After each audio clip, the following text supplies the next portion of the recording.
आज हम आपको श्रीमद् भागवत महापुराण प्रथम स्कंद का 7वां अध्याय सुनाते हैं। तो आप ध्यानपूर्वक सुनिए। अश्वत्थामा द्वारा द्रौपदी के पुत्रों का मारा जाना और अर्जुन के द्वारा अश्वत्थामा का मानवर्धन। श्री शौनक जी ने पूछा कि सूत जी सर्वज्ञ एवं सर्वशक्तिमान व्यास भगवान ने नारद जी का अभिप्राय सुन लिया, फिर उनके चले जाने पर उन्होंने क्या किया। श्री सूत जी ने कहा कि ब्रह्म नदी सरस्वती के पश्चिम तट पर साम्याप्रास नाम का एक आश्रम है। वहाँ ऋषियों के युद्ध चलते ही रहते हैं। वहीं व्यास जी का अपना आश्रम है। उसके चारों ओर बेल का सुंदर वन है। उस आश्रम में बैठकर उन्होंने आचमन किया और स्वयं अपने मन को समाहित किया। उन्होंने भक्ति योग के द्वारा अपने मन को पूर्णतया एकाग्र और निर्मल करके आदि पुरुष परमात्मा और उनके आश्रय से रहने वाली माया को देखा।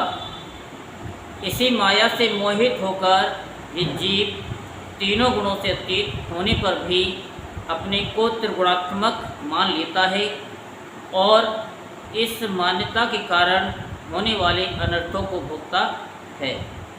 इन अनर्थों का शांति का साक्षात साधन है केवल भगवान का भक्ति योग, परंतु संसार के लोग इस बात को नहीं जानते। यही समझकर उन्होंने इस परमहंसों की संहिता श्रीमद् भागवत की रचना की। इसके श्रवण मात्र से पुरुषोत्तम भगवान श्री कृष्ण के प्रति परम प्रेम में ही भक्ति हो जाती है, जिससे जीव के शोक मोह और भय नष्ट हो जाते हैं। उन्होंने इस भागवत संहिता का निर्माण और पुनरावृत्ति करके इसे अपने निवृत्ति पारायण पुत्र श्री सुखदेव जी को पढ़ाया। श्री शौनक जी ने पूछा कि श्री सुखदेव जी तो अत्यंत निवृत्ति पारायण हैं, उन्हें किसी भी वस्तु की अपेक्षा नहीं है, वे सदा आत्मा में ही रमण करते हैं। फिर उन्होंने किस लिए इस विशाल ग्रंथ का अध्ययन किया।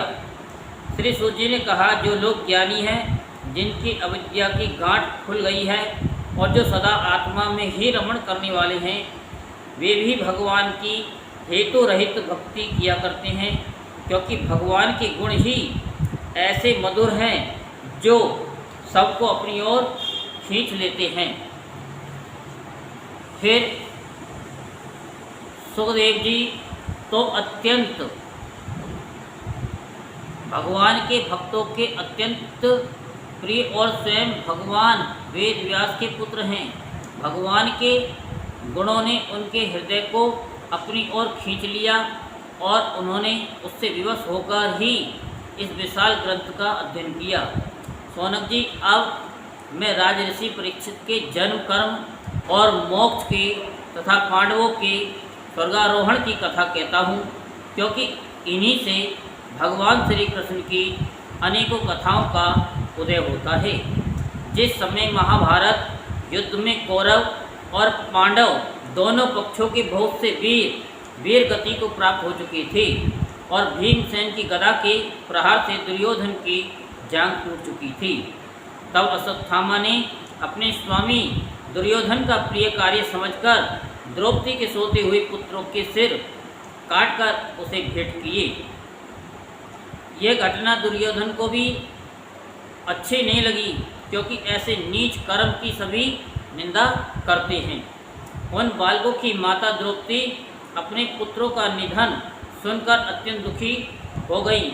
उनकी आंखों में आंसू छलछल आए, वह रोने लगी।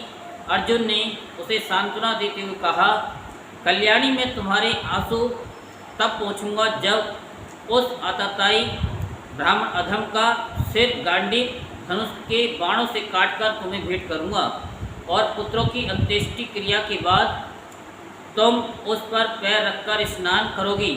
अर्जुन ने इन मीठी और विचित्र बातों से द्रौपदी को सांत्वना दी और अपने मित्र भगवान श्री कृष्ण की सलाह से उन्हें सारथी बनाकर कवच धारण कर और अपने भयानक गांडीव धनुष को लेकर वे रथ पर सवार हुए तथा गुरुपुत्र अश्वत्थामा के पीछे दौड़ पड़े।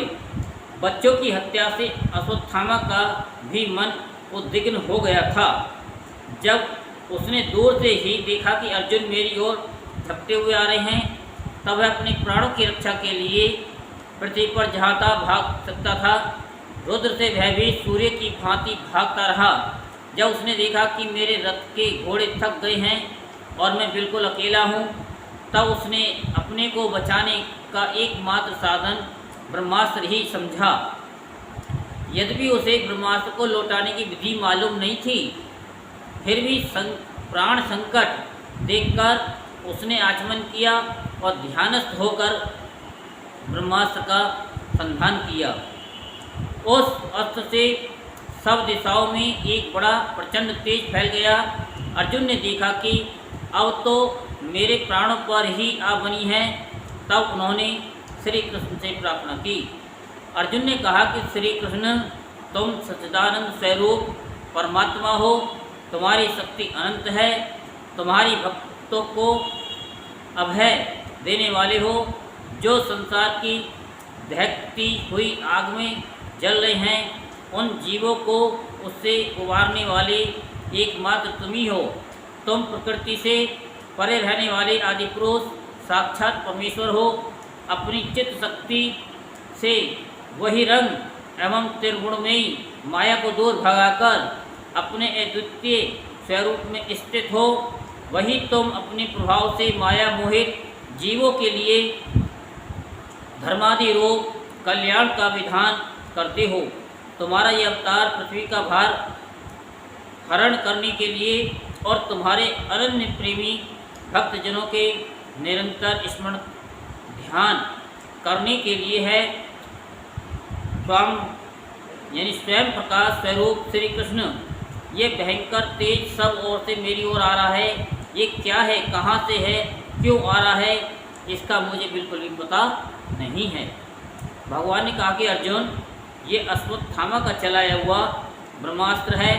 ये बात समझ लो कि प्राण संकट उपस्थित होने से उसने इसका प्रयोग तो कर दिया है, बट वह इस अस्त्र को लौटाना नहीं जानता। किसी भी दूसरे अस्त्र में इसको दबा देने की शक्ति नहीं है। तुम शस्त्रास्त्र विद्या को भली भांति जानते ही हो। ब्रह्मास्त्र के तेज से ही इस ब्रह्मास्त्र की प्रचंड आग को बुझा दो। सोची कहते हैं कि अर्जुन विपक्षी वीरों को मारने में बड़े प्रवीण थे। भगवान की बात सुनकर उन्होंने आचमन किया और भगवान की परिक्रमा करके ब्रह्मास्त्र के निवारण के लिए ब्रह्मास्त्र का ही संधान किया। बाणों से वेष्टित उन दोनों ब्रह्मास्त्रों के तेज प्रलयकालीन सूर्य एवं अग्नि के समान आपस में टकराकर सारे आकाश और दिशाओं में फैल गए और बढ़ने लगे। तीनों लोगों को जलाने वाली उन दोनों अस्त्रों की बड़ी हुई लपेटों से प्रजा जलने लगी और उसे देखकर सबने यही समझा कि यह प्रलय काल की सांवर्तक अग्नि है। उस आग से प्रजा का और लोगों का नाश होते देखकर भगवान की अनुमति से अर्जुन ने उन दोनों को ही लौटा लिया। अर्जुन की आंखें क्रोध से लाल लाल हो रही थी। उन्होंने झपटकर उस क्रूर अश्वत्थामा को पकड़ लिया और जैसे कोई रस्सी से पशु को बांध कर ले वैसे ही बांध लिया। अश्वत्थामा को बलपूर्वक बांधकर अर्जुन ने जब शिविर की ओर ले जाना चाहा, तब उनसे कमल नयन भगवान श्री कृष्ण ने कुपित होकर कहा कि अर्जुन, इस ब्राह्मण अधम को छोड़ना ठीक नहीं है, इसको तो मार ही डालो। इसने रात में सोए हुए निरपराध बालकों की हत्या की है। धर्मवेता पुरुष, असावधान मत वाले, पागल, सोए हुए बालक, स्त्री, विवेक ज्ञान शून्य, शरणागत, रथहीन और भयभीत शत्रु को कभी नहीं मारती, परंतु जो दुष्ट और क्रूर पुरुष दूसरों को मारकर अपने प्राणों का पोषण करता है, उसका तो वध ही उसके लिए कल्याणकारी है। क्योंकि वैसी आदत को लेकर यदि वह जीता है तो वह पाप करता करता है और उन पापों के कारण नरकगामी होता है। फिर मेरे सामने ही तुमने द्रौपदी से प्रतिज्ञा की थी कि जिसने तुम्हारे पुत्रों का वध किया है उसका सिर मैं उतार लाऊंगा। इस पापी कुलंगार आतताई ने तुम्हारे पुत्रों का वध किया है और अपने स्वामी दुर्योधन को भी दुख पहुंचाया है, इसलिए अर्जुन इसे मार ही डालो। भगवान श्री कृष्ण ने अर्जुन के धर्म की परीक्षा लेने के लिए इस प्रकार प्रेरणा की, परंतु अर्जुन का हृदय महान था। यद्यपि अश्वत्थामा ने उनके पुत्रों की हत्या की थी, फिर भी अर्जुन के मन में गुरुपुत्र को मारने की इच्छा नहीं हुई। इसके बाद अपने मित्र और सारथी श्री कृष्ण के साथ वे अपने युद्ध शिविर में पहुँचे। वहाँ अपने मृत पुत्रों के लिए शोक करती हुई द्रौपदी को उसे सौंप दिया। द्रौपदी ने देखा कि अश्वत्थामा पशु की तरह बांधकर लाया गया है। निंदित कर्म करने के कारण उसका मुख नीचे की ओर झुका हुआ है। अपना अनिष्ट करने वाले गुरुपुत्र अश्वत्थामा को इस प्रकार अपमानित देखकर द्रौपदी का कोमल हृदय कृपा से भर आया और उसने अश्वत्थामा को नमस्कार किया। गुरुपुत्र का इस प्रकार बांधकर लाया जाना सती द्रौपदी को सहन नहीं हुआ। उसने कहा, छोड़ दो, इन्हें छोड़ दो, ये ब्राह्मण हैं, हम लोगों के अत्यंत पूजनीय हैं, जिनकी कृपा से आपने रहस्य के साथ सारे धनुर्वेद और प्रयोग तथा उपसंहार के साथ संपूर्ण शस्त्रों का ज्ञान प्राप्त किया है। वे आपके आचार्य द्रोण ही पुत्र के रूप में आपके सामने खड़े हुए हैं। उनकी अर्धांगिनी कृपी अपने वीर पुत्र की ममता से ही अपने पति का अनुगमन नहीं कर सकी। वे अभी जीवित हैं।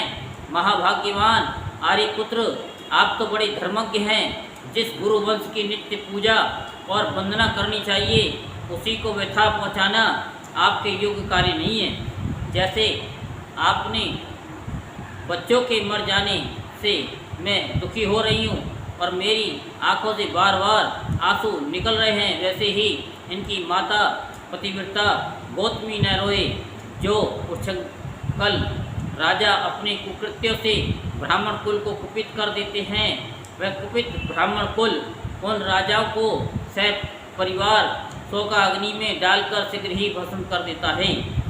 सोची ने कहा कि सोनकादि ऋषियों, द्रौपदी की बात धर्म और न्याय के अनुकूल थी, उसमें कपट नहीं था, करुणा और समता थी। राजा युधिष्ठिर ने रानी के हित भरे श्रेष्ठ वचनों का अभिनंदन किया।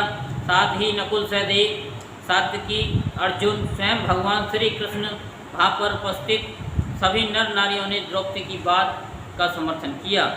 उस समय क्रोधित होकर भीमसेन ने कहा, जिसने सोते हुए बच्चों को उन्हें अपने लिए और अपने स्वामी के लिए बल्कि व्यर्थ ही मार डाला, उसका तो वध ही उत्तम है।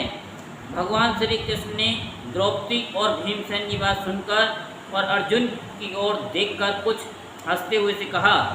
भगवान श्री कृष्ण बोले, पतित ब्राह्मणों का भी वध नहीं करना चाहिए और आतताई को मार ही डालना चाहिए। शास्त्रों में मैंने ही ये दोनों बातें कही हैं, इसलिए मेरी दोनों आज्ञाओं का पालन करो। तुमने द्रौपदी को सांत्वना देते हुए समय जो प्रतिज्ञा की थी उसे भी सत्य करो। साथ ही भीमसेन, द्रौपदी और मुझे जो प्रिय हो वह भी करो। सूत जी कहते हैं, अर्जुन भगवान के हृदय की बात को तुरंत ताड़ गए और उन्होंने अपनी तलवार से अश्वत्थामा के सिर की मणि उसके बालों के साथ उतार ली। बालकों की हत्या करने से वह श्रीहीन तो पहले से ही हो गया था, अब मणि और ब्रह्म तेज से भी रहित हो गया।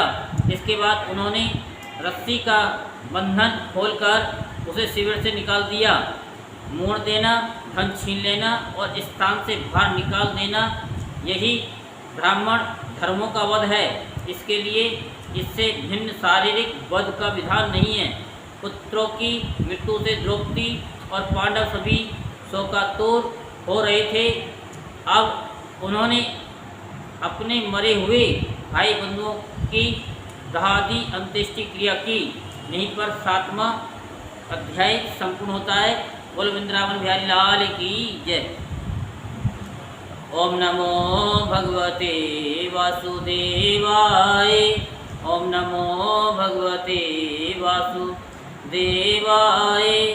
वासुदेवाय वासुदेवाय।